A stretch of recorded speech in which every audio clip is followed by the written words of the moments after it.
आणि आता बुलेटिनमध्ये एक महत्त्वाची बातमी पाहूयात। ही निवडणूक नात्याची किंवा कुटुंबाची नाही, ही निवडणूक मोदी विरुद्ध राहुल गांधी यांची आहे। इंदापूरमधल्या सभेत सुनेत्रा पवारांनी हे महत्त्वाचं विधान केलं। बारामतीमध्ये पवारांच्या घरातूनच आता मतांसाठी चक्क मोदींच्या नावाचा उल्लेख करण्यात आलेला आहे।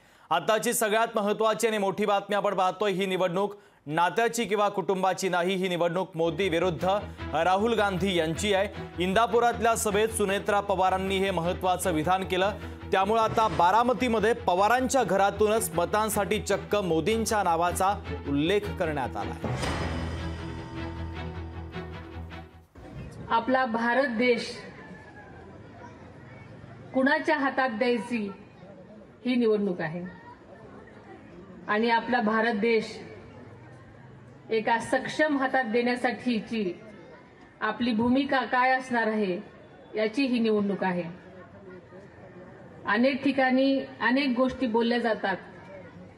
ही एका कुटुंबाची निवडणूक आहे, ही नात्यांची निवडणूक आहे, पण मी आपल्या सर्वांना सांगते की ही निवडणूक आदरणीय मोदी साहेबांची आणि राहुल गांधींची निवडणूक आहे। लोकशाही मराठी ऐका, पहा, जागरूक रहा।